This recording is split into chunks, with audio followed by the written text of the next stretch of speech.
Do you think you'll get any more phone call? I don't know. Should I just... Okay. I don't know. Should I turn it off? Here we go. Are you going to get any more phone calls? I haven't gotten any. All right. Here we go.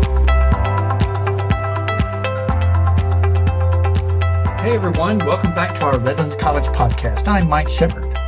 And I'm Wendy Rell. We're excited to have you join us today for our Term 2 episode, where we'll be highlighting some fantastic events and experiences from this past term. Absolutely, Wendy. It's been a term packed with activities, achievements, and a lot of fun. Before we get into that, let me ask you, how have you been? I've been great, Mike. Busy, but in the best ways possible. It's always a joy to see our students and families thriving and participating in so many different events. How about you? How are things going on your end? It's been a whirlwind, to be honest. Between coordinating events and some travel, there's never a dull moment, but that's what makes our job so fulfilling, correct? Definitely. As usual, we welcome segments from our community. Here we have one to share now. Hello everyone, welcome to Redlands Review. My name is Oscar Wharton, and this is... Jai Joan! And welcome back to episode 3 of the podcast. We are indeed. We got a sequel to the sequel. Yeah. Speaking of sequels, today we're going to be talking about this term's school play, Through the Looking Glass, which is a sequel, but not really sequel to Alice in Wonderland. It's like It's like a little... It's the second book, but it's a bit detached. Yeah. Yeah. Like, it's it doesn't take place alternate directly universe after. Timeline. Some MCU stuff right there. Do different multiverse. The multiverse of Alice. But hey, we've got some great things to talk about with this production, as we both got to go watch it. Yeah, me a bit more than Jai. Yeah, it was amazing. Yeah. But shout out to this kid named Oscar Wharton in the film crew. Yeah, so thank you. You got to see it 3 more times than I did. Yeah. We saw it once, but filmed it once. It definitely made a lasting. Yeah, it definitely made a lasting impact on me. That's for sure. Oh yeah. Yeah, it was really, really good. Yeah. If we want to give a shout out though to anyone like who's worked on this performance, why not let's go to Miss Robinson, who is the director for this production, and put so much time and effort behind this. Like I can definitely tell. No, it's so obvious. Mm. And like, I don't know, the idea of, because G2 is a smaller stage than like if we hire one out or if we use a a venue. And so the amount of like just technical stuff that she's been able to achieve with her direction of this, and like the minimalism that she's brought to Alice, I don't know, I think it works really well. It's really amazing. Also the costumes and stuff, they represent the characters very, very well. Oh yeah. And I'm surprised that they were as good as they were. And there's a good amount of people who are behind costumes as well. Yeah. You've got your crew costumes, you've got the 2 teachers that are on costumes, I believe there were. Mm-hmm. And then you've got even more all the students. Yep. And just like the attention to detail. Makeup, costuming. Yeah, the attention to detail is insane. I've got to say, obviously, probably my favorite thing that I saw in the costuming part was Mad Hatter's hat, his actual hat. Which, it was insane. Yeah, because just in the costume as well, something that I got from talking to some of the students on there is like some of the costumes obviously have been used from like previous performances because costumes are expensive. But the way that they've like changed them up and fixed them up to like fit these characters rather than the productions that they were in is just insane. Yeah, it's definitely really interesting, especially how they portray some of the characters, because obviously not all the characters in the play are meant to be like human. Like there's a unicorn, for goodness sakes. How are you meant to portray that? But yet they somehow allowed, like, through the costumes, you could tell what animal it's supposed to be without them even like saying a word, sort of thing.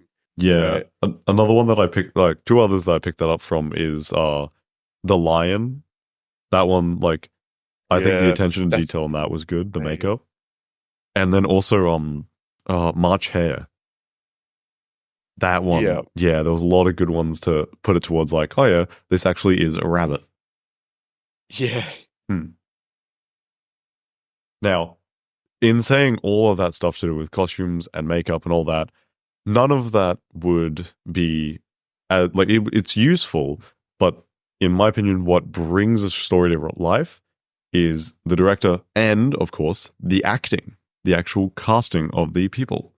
Oh, the acting, the cast. Yep. What can we say about the cast? It was, dare I say, a very, very good cast for all the characters. Yep. Some people appear as multiple characters, and usually when they appear as multiple characters, you have to do a double take because you don't think, due to like the costuming and other things, they look completely different from scene to scene. No, like, and they're meant to look different. It's crazy. Like, rewatching it, seeing like the two knights together on the train as passengers, and then going, oh wait, they've got a scene later where they're fighting each other. But they're like completely different characters. And some of the quick changes that go into that as well. The amount of like behind the scenes quick sort of hair change, makeup, costuming sort of stuff. That it was extreme. It would have been extremely quick. Oh yeah. I picked that up from talking to some other people from behind scenes. Yeah. But no. Something that I also noticed was something that I think our school does great, which is in our characters that we create and like use, they're very entertaining and fun to be like just to watch. Like there was the Tweedledum and Tweedledee scene where they're like running around and shaking each other's hands, and then later on they appear in like a trapdoor and and like the sheep's trying to like get them down. Over hyper. You can tell from the very beginning that they're going to be a very hyper duo, and throughout the rest of the play, they are a very hyper duo. That's for sure. Yeah, but then you've also got like Mad Hatter, who is just like walking around, and I don't know if I'd say he's like sleepy, his character, because he falls asleep on the train, but he also brings such an energetic character in his scenes. And like when they're describing that he went to prison and he only ate like, I forget what it was like something to do with like fish or something, and he's just sitting there drinking tea, being quiet. Speaking of tea, I was lucky enough to sit at the back, and the Mad Hatter graciously gave me his cup. I have to expose the Mad Hatter here. I have to expose him. He did not leave me any tea. He didn't? I'm sorry. I double checked. There was no tea in the cup. I offered some to Oscar. There was no tea. He double checked. I had to double check, do a retake. But yeah, there's no tea. Yeah, and then there was also another thing to do with that is when the March Hare goes down the aisle and he gives the basket to somebody, and then he's like, "Wait up!" Like that idea of going into the audience and getting interaction. The audience participation. Yeah, audience interaction. It's so good to have that in a place like G2. Just because we know the venue a lot easier, so it's a lot easier to do all that sort of stuff. And I didn't even see any of them coming. Like, we were at the back too. We sat at the back, and like they came around the back. Like, they hid so well. I don't know how they got there. Yeah, they just like do they walk through the side, or there's a back door? I know they maybe go through there, but it's loud. Maybe. Also, quick shout out to the crew, Carter, Hannah, and Kenzie. They were amazing too. Behind the scenes work, all that kind of stuff. Yeah. I mean, yeah, you can definitely see some of that with for example, like with the cup, with Carter walking behind us and like taking it off us, like Yeah. Darn. Yeah, like they're active throughout the entire play, which is good. Yeah, it must be really tiring actually, just running around the back and the front and whatever, being unseen. I would think it would be. Like a ninja. Yeah. And something that I picked up that I think we can all bring and get like inspiration from is a quote that they throw out kind of just at the audience as kind of like oh yeah, this is like a gag line. But I personally love this quote, which is the jam yesterday and jam tomorrow, but never jam today. I feel like with picking yourself up and going like, I'm not going to quit now. I'm going to like, sure, I'll quit yesterday and I'll quit tomorrow, but I'm never going to quit today. I feel like that line is just so powerful, even when it's sent out small. Because I picked up. You can also interpret it in a lot of ways. Like, you don't live for the past, you don't live for the future. You just live for the present, sort of, you know? Yeah. Because in Wonderland, which is where most of the play is set, right? In Wonderland, they like. There's one scene with the White Queen where she like cries before she pricks her finger. Yeah, because she knows she's going to prick her finger. Yeah. Yeah. Because they can like see sort of into the future. They remember the future, which is it's backwards, which is how it's meant to be. It's crazy, but it's pulled off in a very like you'd think looking at the set of Wonderland that they would be able to do that. You know what I mean? The set is amazing. It represents the craziness that is Wonderland. And like when everything like moves around when they're like running around. Yeah. Oh my goodness. The scene with the White Knight and the Black Knight. Yeah, the rock, paper, scissors. So they're fighting for Alice's just like to be like, I guess. Yeah. Just to be there for Alice, right? White Knight's trying to save her. The White Knight and the Red Knight. It is very the chemistry those two have. Finn and Harrison. Finn's the White Knight, Harrison's the Red Knight. Yeah. Right? They have.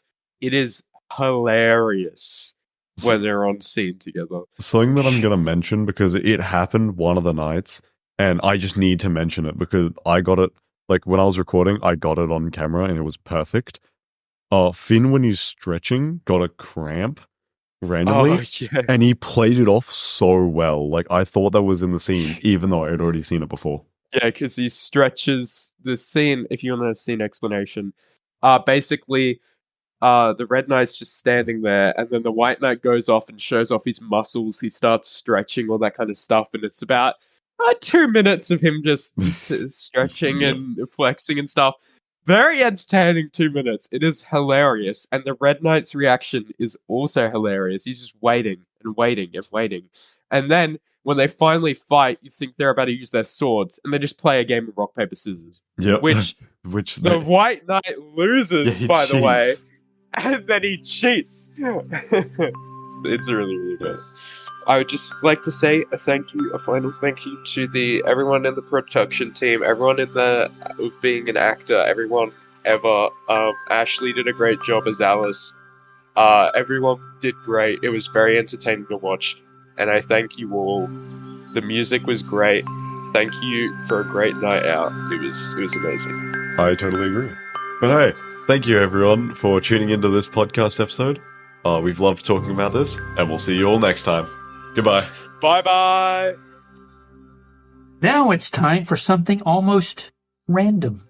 You know, Wendy, we talk about being lifelong learners, having curious minds. To that end, you had some things you wanted to share for our Curious Mind segment. It's going to be fun, Mike. All right, let's do it. Well, it was based on the feedback that we're receiving from everybody who loves the podcast. Yeah, both of those people gave us that feedback. Yes, they did. And I thought it was a great idea. Okay. And so I thought we could, every time we do it, there's some old wives' tales or myths. Remember there was that famous TV show about it? It's not going to be as intense, but it's just going to be, the classic, like, can you swallow chewing gum? Can I swallow chewing gum? Well, is that what you're asking me? Because yes. Did your parents tell you that you shouldn't swallow chewing gum? Yes. And what was their reasoning? We were poor, and was number one. Was that you?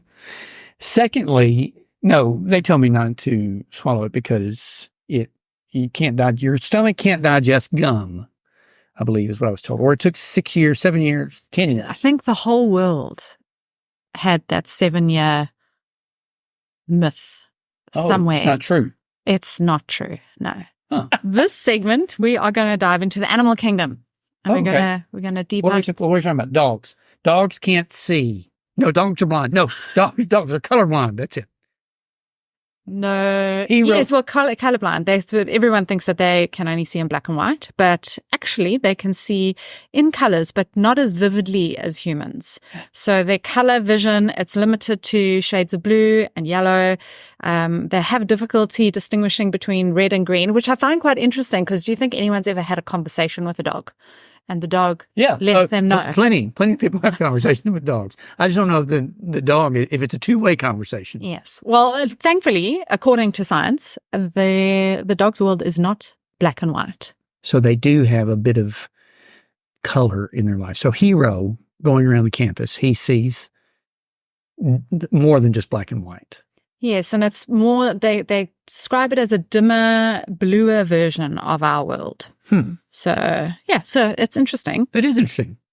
Okay. We can move along and tell me what is a myth about bats. This is like a quiz show.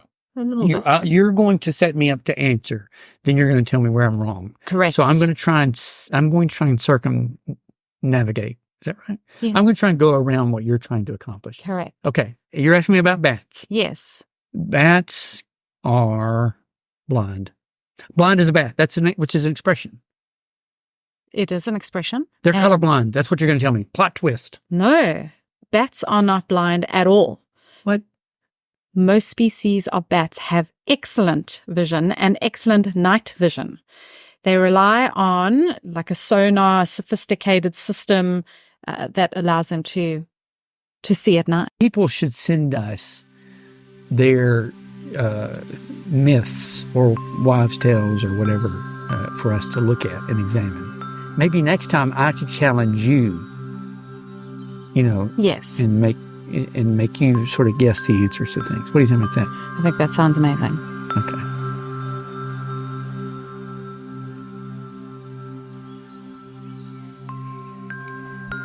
Can you believe we're already wrapping up term 2? I know, Mike. Time flies when you're having fun. And speaking of fun, did you make it to the annual cross country? It was meant to be in term 1, but due to the rain, it was postponed to term 2. And it was the first year that we had live results and finish line videos. Yeah, I was there, and I did notice those things. It really changed the experience, particularly for people that couldn't be there, parents, guardians, family, friends, the people that couldn't be there in person. They could still be a part of the action and cheer from afar. It was great. I really liked that. Yeah, it was a real game changer. And from the racetrack to the theatre, our school play, Through the Looking Glass, was a sensation. It was completely sold out. Did you know that, Mike? Were you there? I did know that, and I was there, and we talked to each other on opening night, so that sort of hurts that you don't recall it. Apologies, Mike.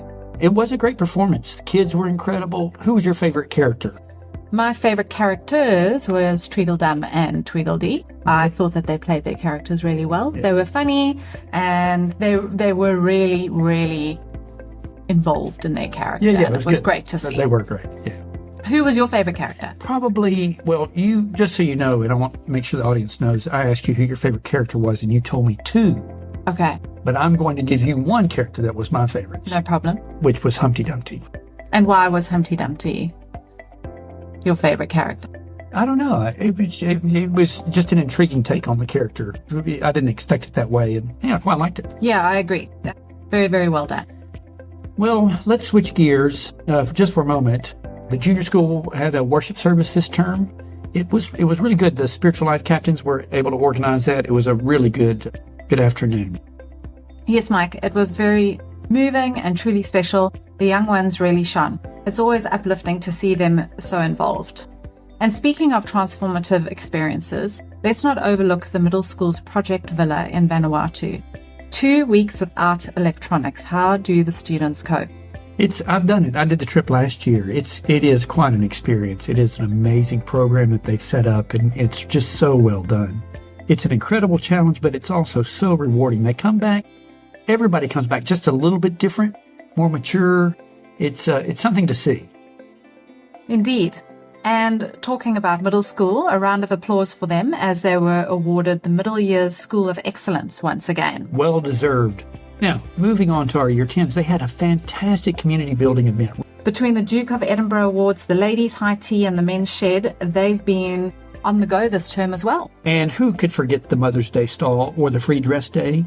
The excitement in the air was palpable, especially seeing all the students, senior school, middle school, junior school, dressed up for winter. It's those moments that make it all worthwhile. Like seeing Elsa from Frozen pair up with her junior school counterpart. It was very sweet when the junior school Elsa met the senior school Elsa. Absolutely. And our athletes have been breaking records left and right this term, from water polo to volleyball.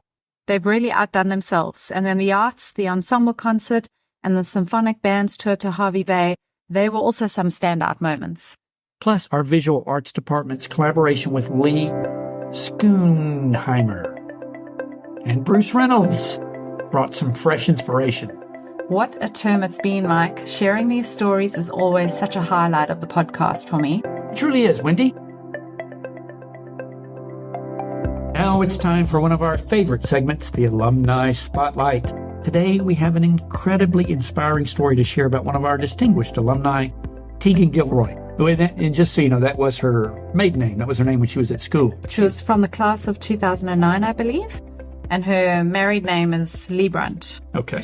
So Tegan has recently made waves with her insightful TED Talk, where she shared her passion for sustainable living and the impact we can all have on the environment. Her journey is truly remarkable, Mike, and it's wonderful to see her making such a significant difference in the world. That's right, Wendy. Tegan, along with her husband, co-founded Nike. I think it's Nakie. Nakie. I know it's not Nike. I'm pretty sure they didn't co-found that. Yes. An Australian-based, family-owned brand specializing in camping and outdoor products. What makes this brand stand out is their unwavering commitment to sustainability. They create their range of hammocks and outdoor blankets from recycled plastic bottles, turning waste into valuable products. And these products, I don't know if you've seen them, Mike, they are sold in Anaconda. They've got an online store. You can get them on Amazon. They are really, really cool. And it's truly inspiring to see that Tegan and her husband are involved in such meaningful work. Nakie has already saved more than 1 million plastic bottles from ending up in landfills or our precious waterways. And each double hammock they produce consists of approximately 37 recycled plastic bottles. And each blanket is made from 54 recycled plastic bottles. It's quite substantial. That's amazing. Tegan and her team are also dedicated to reforestation, planting 4 trees for every item purchased. So their goal is not only to reduce waste, but also to preserve the natural beauty of our world for future generations.